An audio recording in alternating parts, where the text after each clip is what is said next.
Hey, folks, today is Friday, November 8th, 2019. Roland Martin Unfiltered, broadcasting live from the second annual Luxe Jazz Experience in Los Cabos, Mexico. As you see, folks are already assembling. The concert's going to be beginning shortly, but we still got a great show for you, folks. Former New York Mayor Michael Bloomberg looks like he may be jumping into the Democratic race. What the hell is he doing? I'm going to explain to you why this is a horrible idea and why I don't think he's actually going to do it. Also on today's show, a new report shows that Maryland has a larger black prison population than any other state. Also, a white restaurant manager who kept a black man with a disability enslaved for more than 20 years is headed to prison. What the hell? Also, Howard University football coach Ron Prince has been placed on administrative leave for abusive behavior. And a recent Washington Post op-ed questions Mayor Pete Buttigieg's claim that black people won't vote for him because he's homophobic. That actually was from a focus group. Is this a real thing or not? Folks, we got a packed show for you. It's time to bring the funk on Roland Martin Unfiltered. Let's go. He's got it. Whatever the biz, he's on it. Whatever it is, he's got the scoop, the fact, the find. And when it breaks, he's right on time and it's rolling. Best believe he's knowing. Putting it down from sports to news to politics. With entertainment just for kicks, he's rolling. It's on go, y'all. It's Roland Martin, Rolling with Roland now.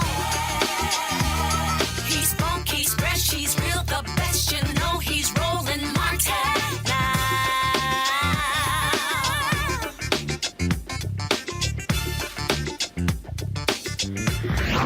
Martin. Hey, folks, Roland Martin here, broadcasting live from the second annual Luxe Jazz Experience in Los Cabos, Mexico. I'm going to step aside right here, and so you'll see, folks, all of the different folks out here, they are assembling. It is an absolutely gorgeous, gorgeous day here in Los Cabos, Mexico. And a number of 14 different acts are going to be performing. Gerald Albright, Kirk Whalum, Donnie McClurkin, Incognito. Mark Curry, of course, is going to be the host of this whole deal. And so it's going to be a fantastic weekend. All the concerts will be live streamed on GFNTV.com. GFNTV.com. It's not too late for you to get your live streaming pass. Simply go to GFNTV.com to get your $10.99 live streaming pass. So every concert, all of the concerts, you will be able to actually watch live as it happens here in Los Cabos, Mexico. And so we're certainly glad to be here and glad that they're one of the partners for Roland Martin Unfiltered. Let's get on with the news of the day. Former New York City Mayor Mike Bloomberg last night made the moves to announce that he is going to be filing for the Alabama primary. Of course, Bloomberg has been back and forth, worth $52 billion. Apparently, he thinks that Vice President Joe Biden is fading, which is why he is jumping into the race. Really doesn't make much sense as far as I'm concerned. Let's go to my panel.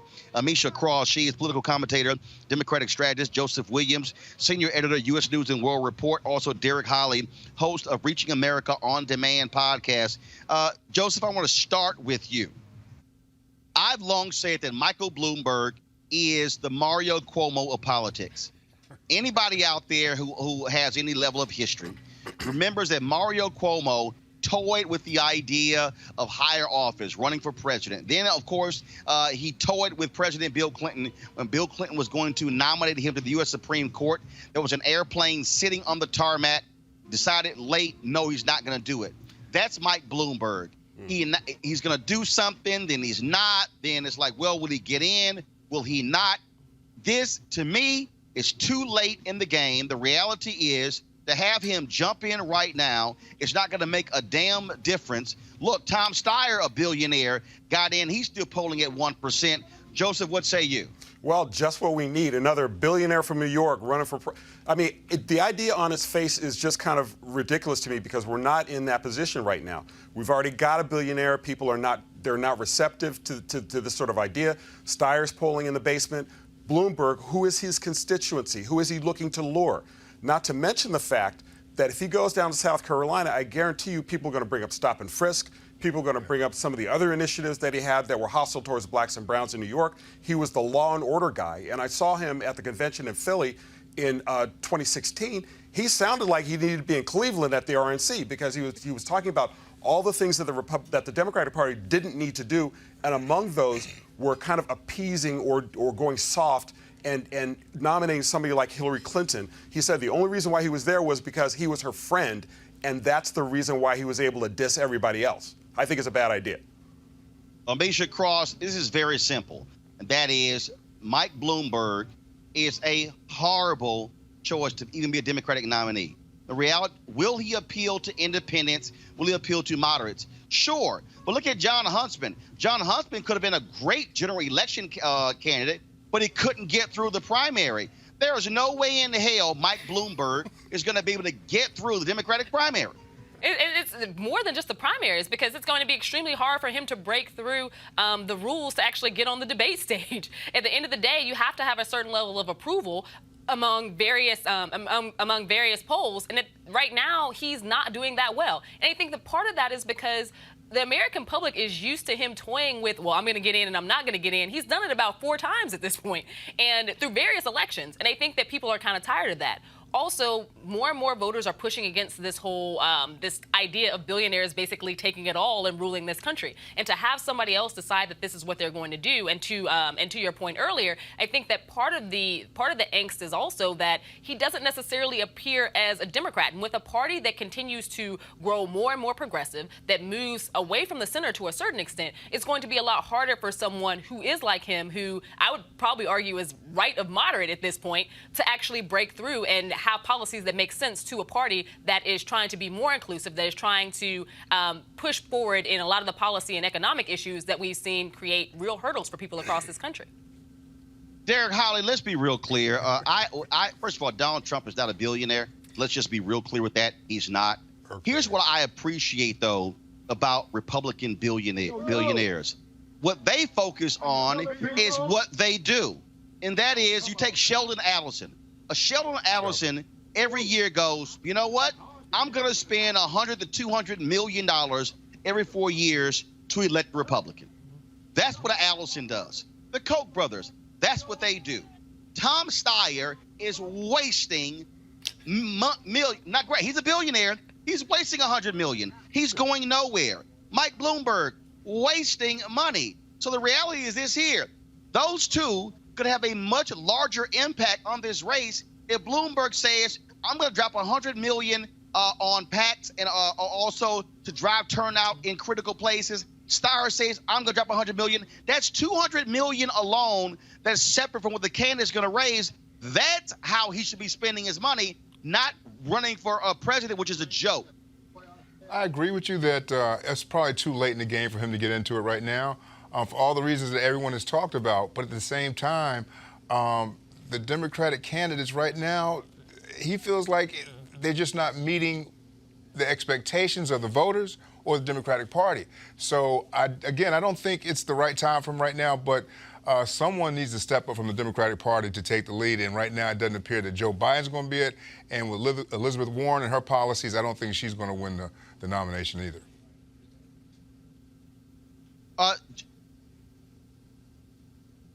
Joseph, I think, first of all, now I heard Derek at the end there. Joseph, that's the real deal here. That is, how do you impact a race? You impact it with those dollars. Again, running is nuts. Look, the field is set, okay? And let's be clear. Seth Stack, a whole bunch of other people, they're going to be going out. They're not going anywhere. What's going to be happening, real healers, is that, look, the top 3 right now, Warren, Sanders, Biden. That's it. Bloomberg, you're not going to be in the top 3. It's not going to happen. He won't. Well, it's not going to happen, but also I think that point is legit, and I think it needs to be made in one of these two guys' ears that, listen, why not take that money and drop it on Get Out the Vote? Why not take that money and use it to lobby for repeal of some of these voter ID laws? If you really think you look in the mirror and see a president, reality check is going to be hard for you. And also, not to mention the fact that a lot of this cash that they're burning, they find in their sofa cushions or whatever, that's all well and good. But do you really want to make an impact? And do you really think that the field is so bad I mean, keep in mind, we had a Republican field that was almost as big, and we ended up with Donald Trump. I mean, and there were some very less reactionary people who ran in that primary, and we still ended up with somebody who was to the far right. So if the field is there, and if the field is set, and also keep in mind that the primary is where you test these ideas. And if they go someplace, that's fine. If they don't, that's fine too. But to have a set field and try to disrupt that field because of an ego trip, I don't think that's a very wise use of money, especially when we're... Could he possibly be the alternative or that moderate that the Democratic Party needs right now? Because that's what Joe Biden... that's what Joe Biden was supposed to be. If Bloomberg wanted to be helpful, he would help to funnel some of this funding to people who are running for Congress in some of these heated and contested seats. One of the reasons that we have Robin Kelly in my district in Illinois is because of the funding of Mike Bloomberg. We have to be certain that we are consistently fighting to protect a lot of the legislation that we're working towards, that Congress has worked towards, that has not been made law through the Senate. And it would help to have some of these millionaires be able to fund those types of policies. Well, and Bloomberg is a moderate Republican. I mean, he's not a moderate Democrat. Again, I heard his speech, and it was remarkable that this dude was talking at the DNC. It was very much a law and order platform. Guys, platform. hold on one second. Remember, Mike Bloomberg's money made a huge difference in Virginia for those gun control candidates. Again, that's where it makes sense. But this whole idea is that save a billionaire comes along. And let's also be real honest. We haven't talked about Derek. I want to go to you first. Okay. The real deal is these billionaires. Oh, lost him. Lost you, baby. Where'd you go, Roland?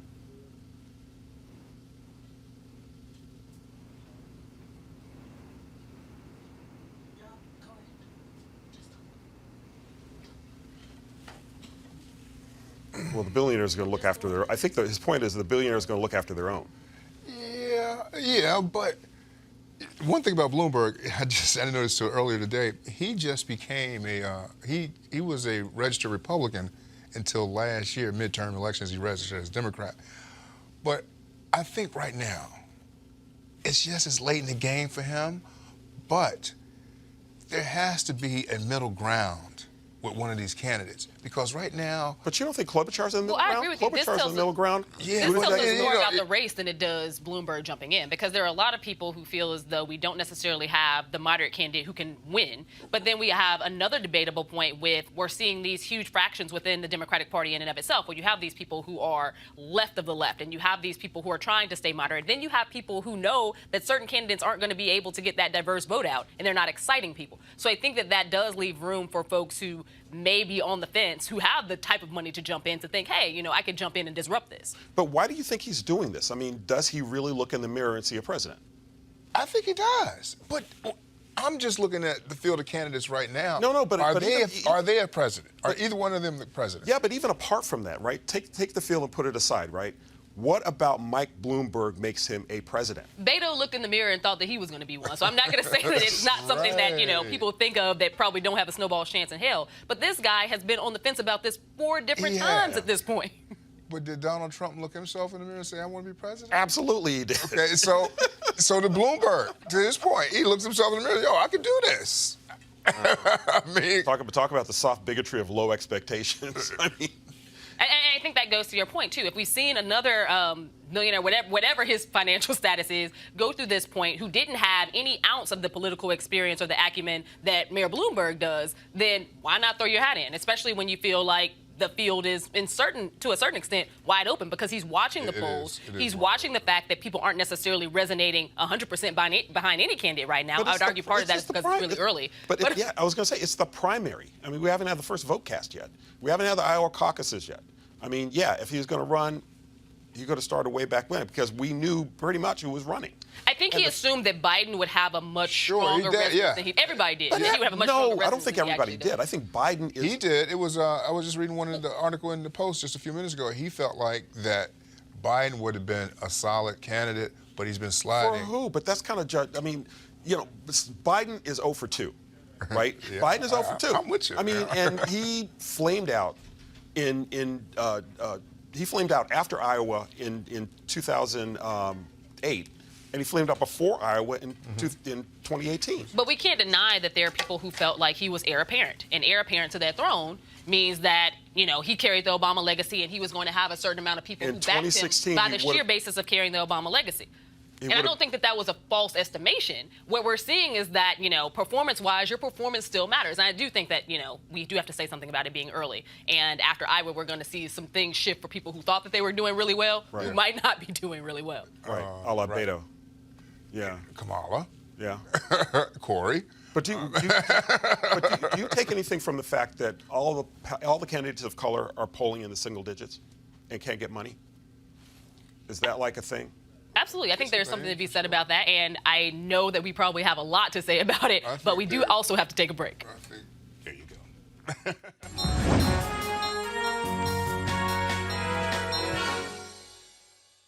Child care now! Child care now! Child care now! Child care providers do some of our most important work. They create safe places where children can learn and grow. They give parents peace of mind. They are helping raise the next generation. If anyone deserves a voice on the job, it's them. Because their voice is our children's voice. For too long, you've been undervalued. For too long, you have been overworked. Well, that stops today. Because you now have a seat at the table. In California, after 15 years of struggle and setbacks, it's finally happening. The governor recently signed historic legislation empowering 40,000 in-home child care workers with collective bargaining rights. These skilled professionals will now get the respect they've earned for the essential work they do. They will have the opportunity to stand together in a strong union. Child care providers take pride in their challenging work, and they are fiercely dedicated. Many stay open 24 hours a day to accommodate parents who do shift work. But some make as little as $5 to $8 per hour. And many are forced to rely on public assistance just to pay the bills each month. They deserve better. The kids whose lives they enrich deserve better. With collective bargaining rights, child care workers will be able to raise their pay, negotiating higher reimbursement rates and better benefits. They can get the tools they need to do their jobs even better. They can fix a broken system and move us closer to child care for all. This will be the largest organizing campaign in the country. Child care providers have been uniting and mobilizing with their co-workers across California since 2003. Now, at long last, they will have the freedom to form a union, to build power together, to speak up together for themselves and the families they serve. You want to check out Roland Martin Unfiltered? YouTube.com/Roland S. Martin. And subscribe to our YouTube channel. There's only one daily digital show out here that keeps it black and keep it real. It's Roland Martin Unfiltered. See that name right there? Roland Martin Unfiltered. Like, share, and subscribe to our YouTube channel. That's youtube.com/Roland S. Martin. And don't forget to turn on your notifications so when we go live, you'll know it. You want to support Roland Martin Unfiltered? Be sure to join our Bring the Funk fan club. Every dollar that you give to us supports our daily digital show. There's only one daily digital show out here that keeps it black and keep it real. It's Roland Martin Unfiltered. Support the Roland Martin Unfiltered daily digital show by going to RolandMartinUnfiltered.com. Our goal is to get 20,000 of our fans contributing $50 each for the whole year. You can make this possible. RolandMartinUnfiltered.com. When you're live, changes happen and plot twists. I'm your host now. So a recent report released by the Justice Policy Institute shows that Maryland has a higher number of black prisoners than any other state. More than 70% of Maryland's prison population was black in 2018, compared with 31% of the state population. That rate is far higher than the next closest states, Mississippi, South Carolina, and Georgia. Joining us to talk more about racial disparities in prison is Mark Schindler, Executive Director of the Justice Policy Institute. Good evening. How are you? Pretty good. So, Mark, we really want to know, I have a little bit of a deep dive into what the differences are in Maryland and why Maryland is ranking so high in this. Sure, it's a good question. So we looked at a couple things. As you noted at the outset, we looked at the overall prison population in Maryland and found that it has the highest percentage of African Americans in the prison compared to the overall population in the state, related to any other state in the country. As you said, leads both Mississippi, South Carolina, Georgia. And we've been doing a lot of work in Maryland at JPI for about 20 years now. So this, in some ways, doesn't surprise us, but we thought it was important to highlight. We also looked at a particular subset of that population, and that's the people who are serving the longest terms, longest sentences in Maryland. And we found that of the people serving the longest terms, there was a very high proportion of young African-American males. In fact, the highest proportion in the country of those who went into prison when they were under the age of 25, which we refer to and others around the country are now referring to as the emerging adult population. And do you see any levels of advocacy to help to not only raise awareness, but also to help people understand how detrimental this is? Because these numbers are really shocking. When I look at them and we compare them to some states across the country that we know have astronomical rates of African Americans in prison, we don't think of Mississippi as someplace that would ever be comparative to Maryland, a state that most people see as a lot more progressive. What do you see on the ground in terms of people getting involved, pushing towards getting more action around an understanding of just how dire the situation is? Yeah, that's a terrific question. And you're right. Maryland is viewed and views itself as quite a progressive state. So to see these types of racial disparities should be quite concerning, I think, for people in the state. And there's been a lot of advocacy going on for quite a number of years in Maryland on a whole range of issues in the justice system. That includes trying to reduce the use of cash bail in the pretrial system, to the other end of the system, looking at trying to safely release older folks who are incarcerated in Maryland's prisons. Right now, tonight, as we sit here, there's almost 1,000 people over the age of 60 in Maryland's prisons, and over 3,500 who are over the age of 50, right? And these are people who pose very, very low risk to public safety, but cost an extraordinary amount to incarcerate. So there's been advocacy in that area as well, to try to really pressure the state to think about doing things a different way. As we move forward in criminal justice advocacy and watching organizations at the national level as well as in various states move towards pretrial prevention and a lot of bail reform and issues of that matter, do you think that it will reduce some of this prison population? I think it absolutely can, if we're serious about it, right? And so there are plenty of examples, and a little known fact in this country is that the population of young people in juvenile facilities across the country has decreased more than 50% over the last 12 years or so. So there's been very drastic reductions in the number of young people who are confined. Still, there needs to be further reductions, but there are lessons learned on the juvenile justice side that we believe can be applied to what's going on in the adult criminal justice system, and we should be able to reduce the number of people who are incarcerated quite substantially. Mark, Derek Holly, I'm a resident of Maryland. I have a 17-year-old son who's in high school. He's a junior in high school. And we just recently had a conversation with him a couple of days ago just about he's starting to drive and what to do and what he shouldn't do when he's pulled over by the police. In the study that you guys just found, was there any particular reason or any type of conviction that stood out more that had our young black males incarcerated in Maryland more so than any place else? That's a really good question, and I feel for you having to have that conversation with your son. Not necessarily in this report, but we've done a lot of research more broadly, both in Maryland and nationally, that looks at those issues of how people of color, particularly African Americans, are treated differently in the system. In this report, what we saw is that young black males under the age of 25 are disparately incarcerated to extremely long terms. And so in some ways, as I just mentioned, Maryland has a very high number of what we refer to as the geriatric population in prison. And when we think about the prison population, geriatric is anybody over the age of 50.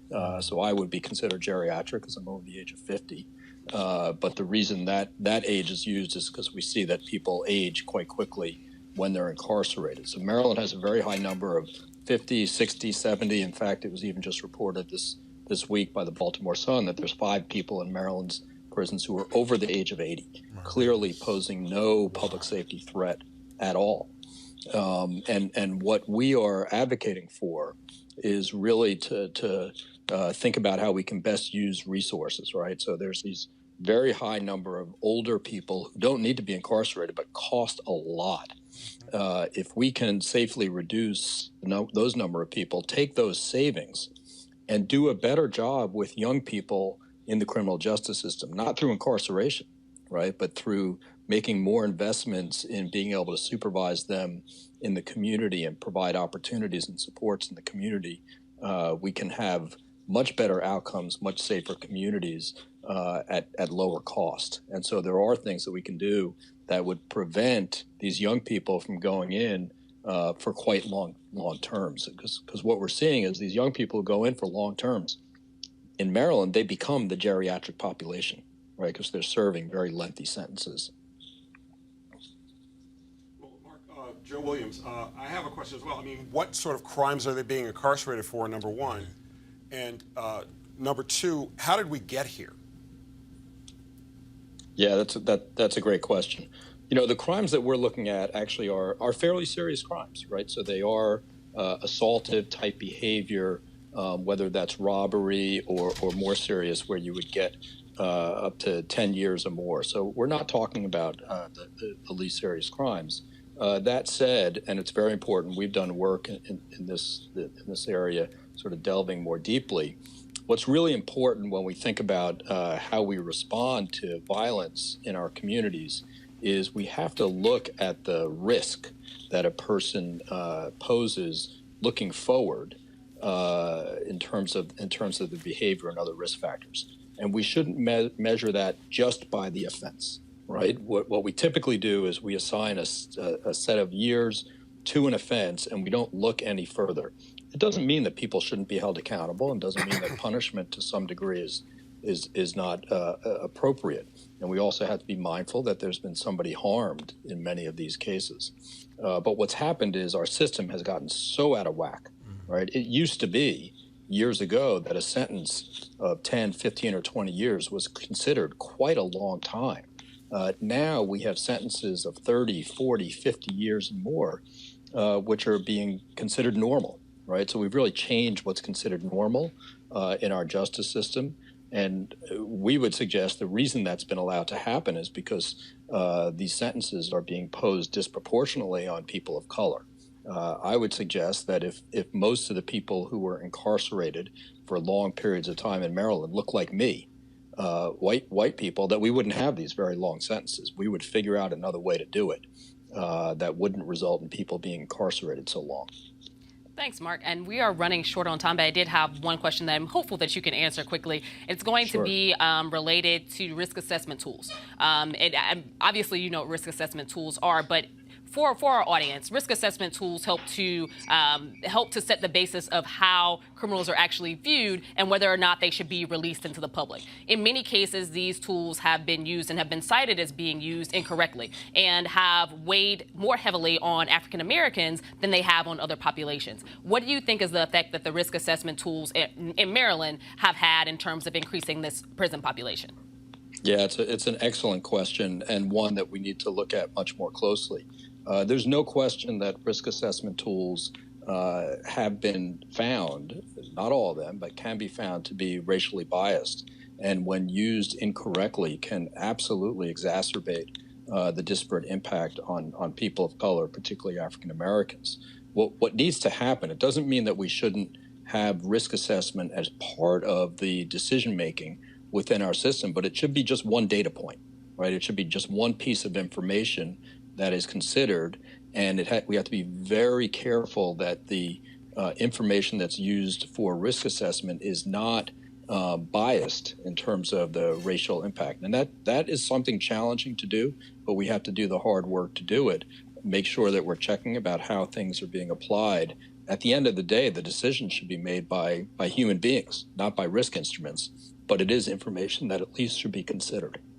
Absolutely. And thanks so much, Mark. My pleasure. Thanks for having me.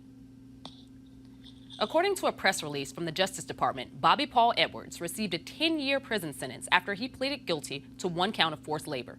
Edwards, the owner of J&J Cafeteria in Conway, South Carolina, forced John Christopher Smith to work extensive hours at the restaurant. Prosecutors said that Edwards would subject Smith to physical and emotional abuse when the victim made a mistake or failed to work fast enough, and he would beat him with belts, fists, pots, and pans at times. Edwards was also ordered to pay $272,952,000 in restitution to Smith, who is mentally challenged. Now we're going to hear from our panel on why this is a problem, how this happened in America, and how we could stop this from happening in the future. I think the bigger question is, how did it happen? And did this guy not have any family members or anybody that a brother or sister or someone who could step in at some point and see that this was taking place? And for it to go on so long, I'm confused how it happened and how it took place for as long as it did. Well, I think that one of the reasons that occurs to me is that he's a disposable person, right? I mean, we have people who are mentally disabled all the time. I mean, they're wandering around on the streets every day, they're on the metro, and these are people who are not being tracked. They're disposable people. You know, they disappear. It's like they never even existed. So I can understand intellectually how it happens. Sure. How it happens in the United States is another question entirely, right? But even more than that, 20 years of this man's life, and he gets $272 million. $272,000, wasn't it? Yeah, $272,000 and only 10 years in jail. I mean, it's absurd. Yeah. I think there's a certain level of frustration there. I appreciate your point on this being a population that people don't necessarily always follow up on, check up on, and really pay much attention to. Which is why he abused him in the first place, because he knew nobody would check on him. And I think that that's something that we have to remember, especially with those who are disabled, those who have mental health issues, and all of these other things. I personally have an older brother who has a developmental disability. Even though he is 36, he has the mental capacity of a 12-year-old. So when you're talking about people who are often employed in restaurants like this, or organizations that literally seek to employ those who many times have these developmental or other disabilities, they do so under the code of they're helping them with their, with their development. They're helping them to actually maintain a job. But sometimes they do not treat them well. And I think that this is a very egregious case. But this happens, maybe not the slavery aspect of what was happening here, but those levels of abuses at various levels happen across the country every day for those of the disabled population. And again, I understand how this population can sometimes be, no one's following up on them, that kind of thing. But it wasn't just him. It wasn't just the worker, but it was also the employer. And so for no one to intervene for 10 years and see all this taking place, I'm just wondering what else is happening in South Carolina right now. Well, there you go. That was going to be my next point. Is this is the guy who got caught, right? This is the one we know about, and probably somewhere else in America, probably somewhere else in South Carolina or even the South, there's another case like this that's happening. And we've had at least 2 of them in the last 10 years that I can think of. So this is the one we know about, and it's part and parcel because they're not checking up on it. They aren't having social service agencies have been cut to the bone, so they don't do due diligence like they used to. And that is also part of the problem, is that we don't have the staff to make sure that people like this man don't get abused. It's unfortunate. And thankfully we have this case that has been highlighted here, and I'm hopeful that it will get highlighted in other news programs as well, because people need to know that this goes on. I don't think that there is a logical push to see things change when people aren't aware of what's happening. And I agree with your point that if it's happening in South Carolina, it's happening in other places in the country. And we need to make sure that people are willing to stand in guard and be able to fight for it as well. In a Washington Post op-ed entitled "The Ugly Lie About Black Voters and Pete Buttigieg," writer Jonathan Capehart reminds readers that African Americans have evolved on LGBTQ equality just like everyone else. According to the Pew Research Center, only 29% of blacks supported same-sex marriage in 2009. 10 years later, a majority, 51%, now does. Sure, that's lower than any other ethnic group, but not significantly so. Also citing that gap contributes to the intellectual laziness on this matter, especially while ignoring other relevant data points. So is black homophobia even a thing? Absolutely, it's a thing. And I'm not, you can look at the Pew Research and all that kind of stuff. I mean, I think in this poll, they only had a small number of black people that they polled for this. And you're talking about the focus group. Right, the focus group. What was it, 14 people? Yeah, it was a very small sample. What kind of results you going to get for 14 people? I mean, the two of us are going to disagree on something, right? So to say that, to use a pool of 14 people and to put this kind of research out, I think it's just false and misleading. Well, I think that there are a couple things going on. The first is that, it was a very small sample size, and that sample size does not speak for the entire African-American diaspora, right? This is just a small group of people. Does homophobia exist? In certain instances, yes, it does. Is it as widespread as it used to be? The numbers say it's not. But the second thing that occurs to me is that when it comes to politics, black people will vote for a three-headed alien if that three-headed alien stands for voting rights, affirmative action, and can help them get ahead and put this nonsense behind us of Trump. I mean, black people tend to vote in their interest. They do not know Pete Buttigieg, number one. Number two, what they know about him, they've heard about him kind of perhaps on the periphery. Number three, he really hasn't done a broad introduction of himself to black America. So, it's understandable that a small focus group would feel this way. But I think the larger point is that he has to introduce himself and demonstrate why people should vote for him. Not just the fact that he's a gay white man, but the fact that he is going to do something to improve their lives. Absolutely. And with that, we actually have Roland back. All right, folks, so we lost our signal here, but I'm back. Okay, let me deal with this issue here. How is Pete Buttigieg polling across the country? Low as hell. Okay, let's just be real clear, okay? Let's be real clear. There are black people who have run for school boards in America who have gotten more votes than Pete Buttigieg did. Right. You're trying to go from being the mayor of South Bend, Indiana, who has never gotten, let me just be clear, and again, I'm not hating on Pete Buttigieg, I'm stating facts. Pete Buttigieg has never gotten more than 8,000 votes in elected office. 8,000. So we're talking about being a small town mayor who wants to be president of the United States, okay? White people don't know Pete Buttigieg. This ain't got jack to do with him being gay. Look, let's look at the polling numbers. Kamala Harris, she ain't gay. What is she polling at? Cory Booker, he ain't gay. What is he polling at? Sure? Julian Castro, he ain't gay. What the hell is he polling at? Sure? And so this is that BS game and folks want to play because they want to say, oh, black people are more homophobic than white people. White folks go to church too. The bottom line is nobody knows this guy. And so you are not going to get the black vote if we don't know you. On this show, I have said, as Senator Kamala Harris and Senator Cory Booker made a mistake in not doing a full court split to black people in the last 3 years.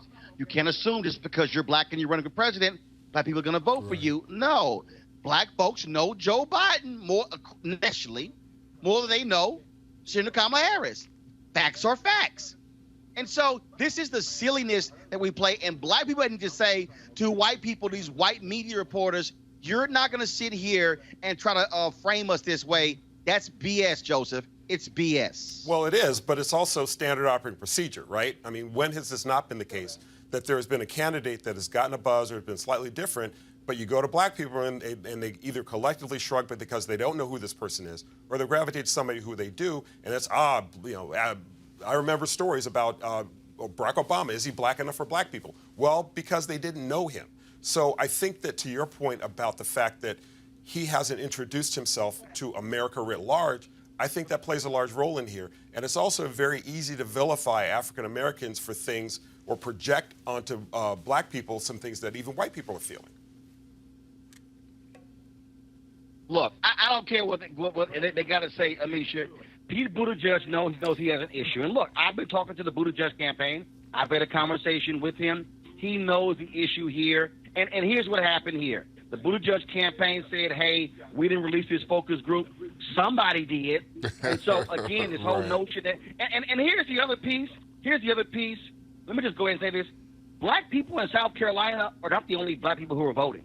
Okay, yes, it's a critical state, but how is he polling among black people in Maryland, in Georgia, in North Carolina? And so what we have to do is to tell people, you're not going to play this game with us, trying to sell black folks as more homophobic than anybody else. The reality is, guess what? It was a whole bunch of white folks who didn't support same-sex marriage. Let's just be real, okay? As simple as that. So, Amisha, he knows he's got some damn work to do. No, I think that that's absolutely correct. And I love the point that you made about Cory Booker and Kamala Harris, who also are not necessarily polling that strongly in a demographic that is their own. But I think that for Mayor Pete, there's something else here. As somebody who created the Douglas plan, which I personally think is a great plan, he hasn't necessarily marketed and been able to campaign on it in the black community in the way that he should have. When you create a campaign initiative specific towards black people, economic development, educational infrastructure, housing supports, healthcare, you should have an infrastructure around how you're going to talk about that to black people. I think that one of the hardest things that his campaign is now facing is that you're not going to make it in this election or be Trump unless you have black support. And they may be coming around to this ideology a little bit too late, but putting it off and saying that this is because black people don't support LGBTQ individuals is completely ridiculous, because I don't think that there is any more upset about or angst against LGBTQ community individuals in the black community than there is outside of the black community. There are religious sects and religious people of all races and demographics who may carry within themselves some idea of a lesser approach or a lesser appreciation for it. But I think that overall, it has to do with what policies will work for black people. Black people are going to vote for the policies that help move our community forward. And at the end of the day, if you're not able to transmit those, to have conversations about those, to appear that you are moving along with the black community to help move things forward and to help to bridge a lot of the gaps that we see in a lot of our economic situations across this country, you're going to have a hard time. Black people will Okay, now, hold on. Let me introduce another topic that we have seen take place this week, and that is all of these folks on social media saying there's this erasure happening with Senator Kamala Harris. They say that Warren is getting all this attention and that people are ignoring Senator Kamala Harris. They talk about the fact that Higher Heights, a group represents 90,000 black women who endorsed Senator Kamala Harris. And then you had another group of about 100 activists who endorsed Senator Elizabeth Warren. Okay, Joseph, I want to go to you first, then I'm going to go to Amisha, then Derek. Here's the thing that I will say to people. This is the difference. The group that endorsed Senator Warren is a group of 100 activists who are active on social media. Even though a larger group, Higher Heights, endorsed Senator Kamala Harris, that was their board of directors. What should have happened with the rollout is that Higher Heights should have said to all of their members, we are endorsing Senator Kamala Harris, flood the zone talking about Senator Kamala Harris. And so I think people need to, people all of a sudden talk about erasure, but look, the Senator Harris's campaign has been up and down. It's been like a roller coaster, whereas Warren has been steadily building. And so, look, the responsibility to maximize attention with your endorsements ain't on the people on social media.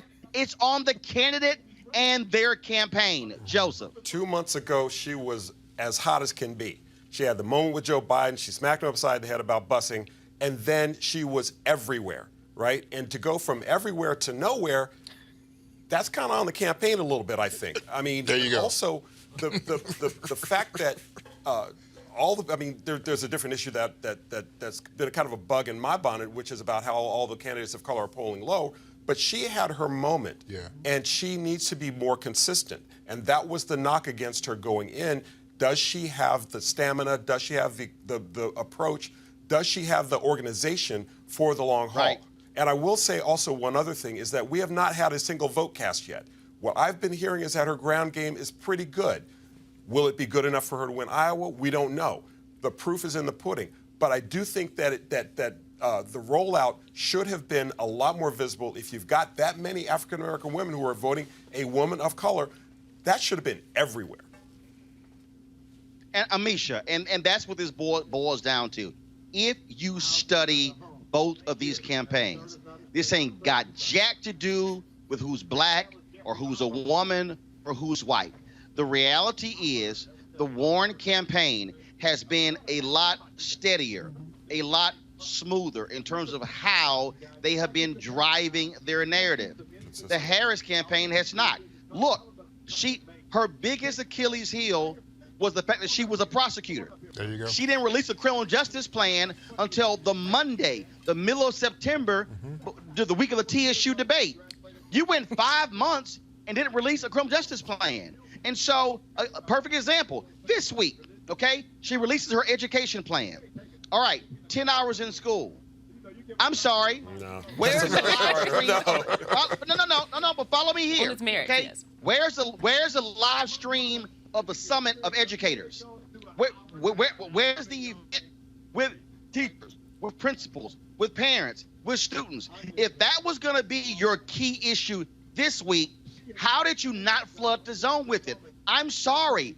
That's on the campaign. And so I hear people, but they got to stop all this. Oh, my God, they're trying to erase the black woman. No, you can't erase yourself. No, I agree with you 100%. I think that there's an easy trope for her to use to say that, things are harder, they're looking at her differently, she's being weighed differently in the media and in the spotlight because she's a black woman. Fact of the matter is, she has not run a steady campaign. She's run a campaign that's been flimsy at times, that has been even worse at others. And I agree with you. When you release something that is as specific as this and as large as this education proposal she just did, we're coming off of a 10-day teacher strike in Chicago. Can we not have teachers who are actually on those picket lines be voices for this? Can we not have the CEO of the National Teachers Union actually be there? Because at the end of the day, she endorsed that actual plan. But if you don't endorse it in terms of commercials, if social media doesn't hear it, nobody really cares. Kamala's campaign released a statement, but that was it. So I think that part of this is them not really having the campaign infrastructure that actually makes sense at the level she's trying to run at. And there's no comparison for me right now between her campaign and Warren's. One was out of the gate, I'm a winning horse and I'm going to keep striving until I get there. The other one was kind of teetering from the beginning, had a moment of shine with Joe Biden in the second debate, and has completely fallen apart ever since. So I think that right now, she's smart to restructure. She's letting go of a lot of people. She's deciding that, she needs to have different top brass staff, but it may or may not be too late. Derek, at the end of the day, when you run, you're gonna deal with bumps, okay? Warren dealt with the Pocahontas bump at the beginning of her campaign, but it's been a steady build. All of these people, and let me say this again, to all these people who are out here saying, Warren is the white woman getting more attention, let me remind you, the first two town halls, not the first two town halls, of the first town halls that were on CNN and MSNBC, the two highest were involving Senator Kamala Harris. Her campaign did not build on that. That's the problem, folks. And I think they now are trying to correct that. The question is can they do it? The next debate, Derek, is November 20th. It's going to be at Tyler Perry Studio in Atlanta. Let me be clear. She's got to come out a hell of a lot stronger than she was in the TSU debate. She's going to have to come out smoking hot in the November 20th debate. That's what she needs to do. Yeah, I agree with you. And I think right now she could possibly be campaigning for vice president. And so I look at her, she's polling right now. She's shutting down different offices. She just shut down New Hampshire, and she shut down a couple of other offices right now. And I just don't think, I look at her as a prosecutor, Roland, and I look at her record in terms of what she did out there in terms of just locking up African Americans when she targeted them, the parents of truant students. And so when I look at her record that way, and it's not just her dropping the ball with her campaign, it's also her record. And I think a lot of people have looked at that over the last few months, which has also caused her to have a lapse in the polls right now.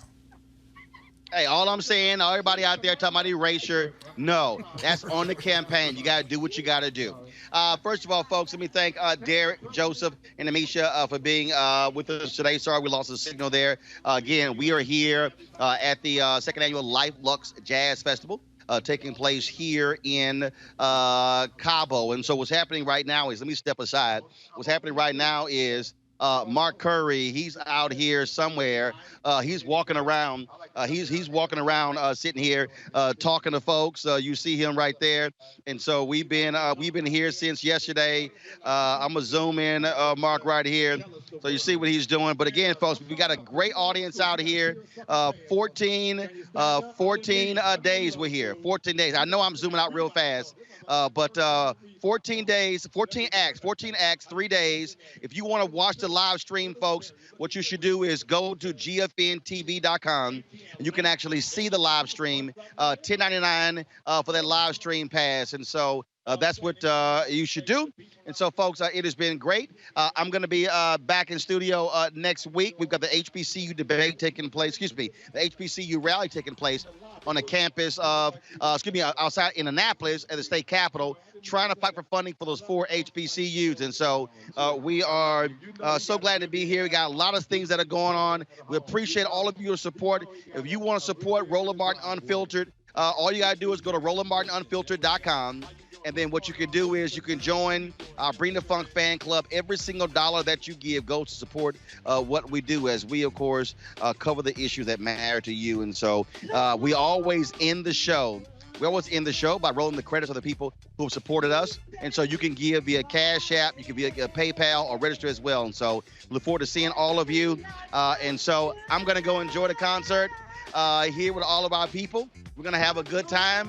And so thank you so very much. Again, gfntv.com. Watch the live stream. So I got to go. Y'all have an absolutely fabulous weekend. This is an early birthday present for me. I turned 51 on November 14th, so we're about to go have some fun here. And so y'all take care. Have a great one. Peace. No. Holla.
You want to check out Roland Martin Unfiltered?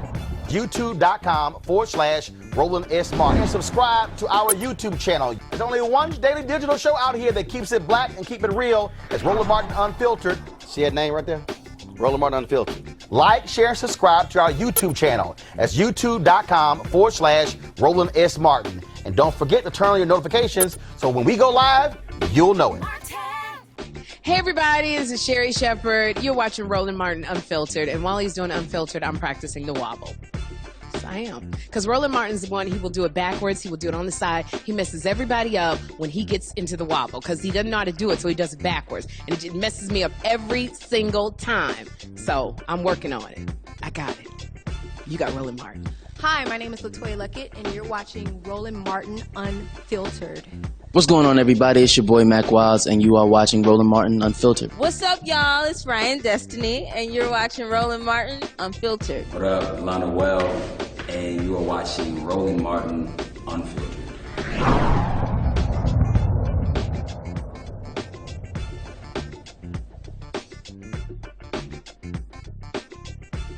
You want to support Roland Martin Unfiltered? Be sure to join our Bring the Funk fan club. Every dollar that you give to us supports our daily digital show. There's only one daily digital show out here that keeps it black and keep it real. As Roland Martin Unfiltered. Support the Roland Martin Unfiltered daily digital show by going to RolandMartinUnfiltered.com. Our goal is to get 20,000 of our fans contributing $50 each for the whole year. You can make this possible. RolandMartinUnfiltered.com. Hey fam, want to check out Roland Martin Unfiltered? The blackest show on all of digital, cable, and broadcast. Check out our audio podcast. There's only one daily digital show out here that keeps it black and keep it real. It's Roland Martin Unfiltered. Press play.